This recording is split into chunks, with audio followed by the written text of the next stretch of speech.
చరిత్ర ఎలక్షన్ అయిన తర్వాత జనసేన ఆంధ్రప్రదేశ్లో కనుమరుగయ్యే అవకాశం ఉంది.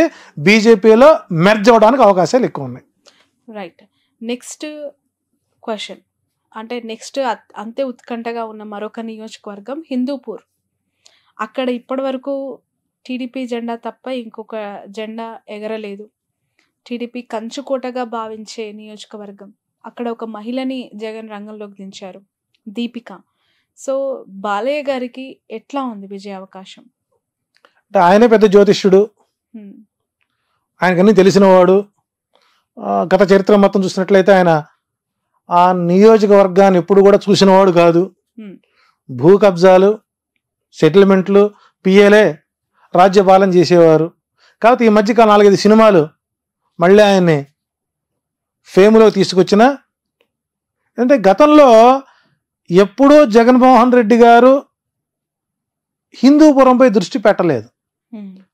కారణం ఏంటంటే ఇప్పటికి కూడా బాలకృష్ణ ఫ్యాన్స్ అసోసియేషన్కి జగన్మోహన్ రెడ్డి గారు కడప జిల్లాకి ప్రెసిడెంట్కి రాజీనామా చేయలేదు దానికి. ఓకే.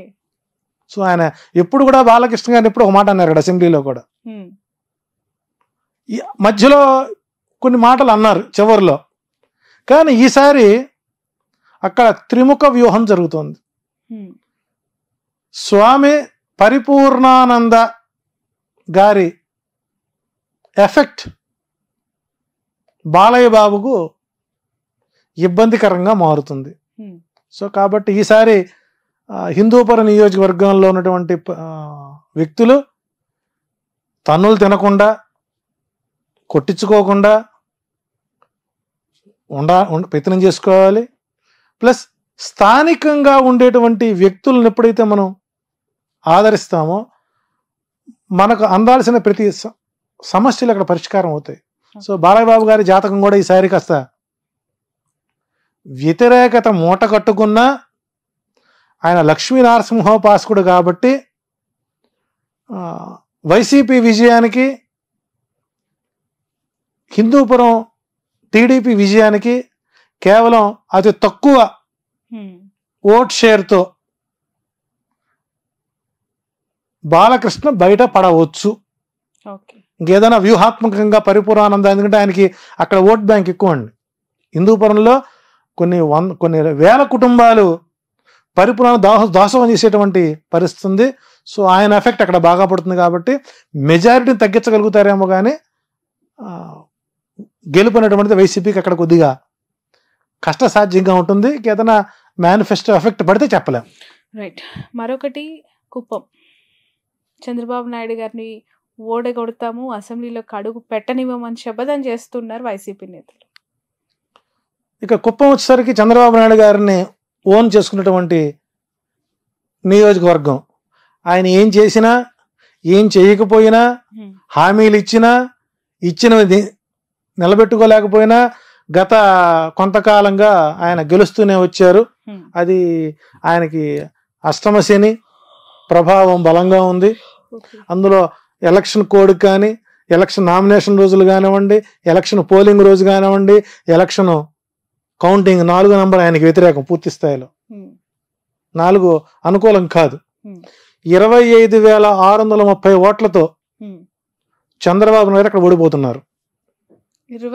25,630 ఓట్లు అంటే గత 2019లో పోలింగ్ని కౌంటింగ్ని తీసుకునే విధంగా గుడిపల్లె మండలం ఒకటి ఉంది. అది పూర్తి స్థాయిలో 25,036,40,000 ఓట్లు గల్లంత అయిపోయింది. ఎందుకంటే అటు కర్ణాటక నుంచి, ఇటు తమిళనాడు నుంచి వచ్చినటువంటి ఓట్ బ్యాంక్ ఈసారి లేదు. ఆ మండలమే ఆయనకి ఎప్పుడు కంచుకోట. అది కాకుండా స్థానిక ఉండేటువంటి భరత్ పూర్తి స్థాయిలో డెవలప్మెంట్ చేసుకోవడం, కృష్ణా జలాలు తొలిసారి ఆ గుడిపల్లె మండలంలోకి రావడం, తాగునీటి ఎద్దడి లేకుండా చేయడం, కొంత అభివృద్ధి పనులు, అందులో పొంగనూరులో ఓడించాలని ఆయన్ని, కుప్పంలో ఓడించాలని ఈయన్ని. ఏదేమైనప్పుడు కూడా చంద్రబాబు నాయుడు గారికి ఈసారి విజయ అవకాశాలు చాలా తక్కువగా ఉన్నాయని చెప్పచ్చు. ఒకవేళ బాబు గెలిస్తే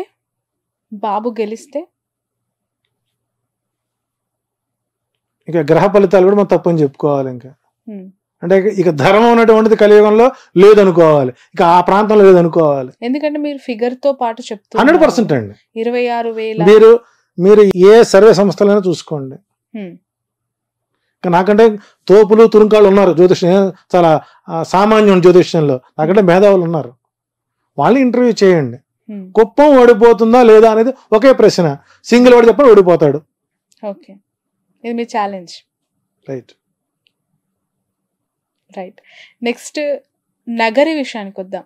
రోజా గారు అక్కడ పోటీ చేస్తారు, ఆమె గెలుపు అవకాశాలు ఎలా ఉన్నాయి? సో ఇక్కడ ఇక నగరి వచ్చేసరికి ఆమె జాతకం మొట్టమొదటిసారిగా నేమాని భాస్కర్ గారు నా చేత రాయించారండి.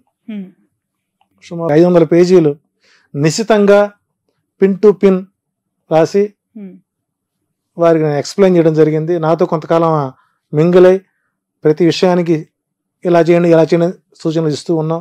సరే, ఎమ్మెల్యే అయిన తర్వాత వారి యాటిట్యూడ్ మార్చుకున్నారు. సో ఇబ్బందుల్లో ఆదుకున్నాం, సుఖాల్లో హ్యాపీగా ఉన్నారు. జబర్దస్త్ ద్వారా ఏదో సంపాదించుకున్నారు. కానీ నియోజకవర్గానికి దూరంగా ఉంటారు. నియోజకవర్గంలో నాకు అసమ్మతి గళం పెరుగుతుంది. చిత్తూరు జిల్లా ప్రధాన నాయకులతో ఈమెకి కొద్దిగా ఇబ్బందికరంగా ఉంటాం. రెండోది ఓవర్ కాన్ఫిడెన్స్. దైవ బలం కూడా ఓవర్ కాన్ఫిడెన్స్ ముందు పనిచేయదు. సో ఈసారి నగరిలో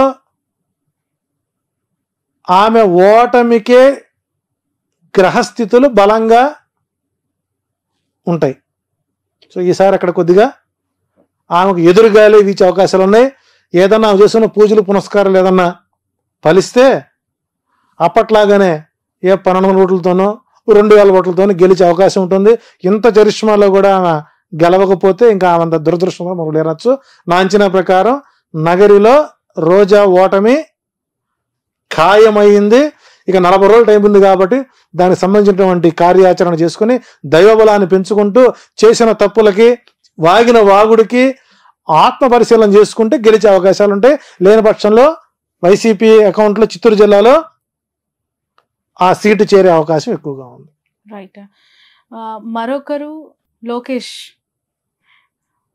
వాళ్ళ తండ్రి గురించి చెప్పారు, మామయ్య గురించి చెప్పారు. కుమారుడు లోకేష్ పరిస్థితి ఏంటి మంగళగిరిలో?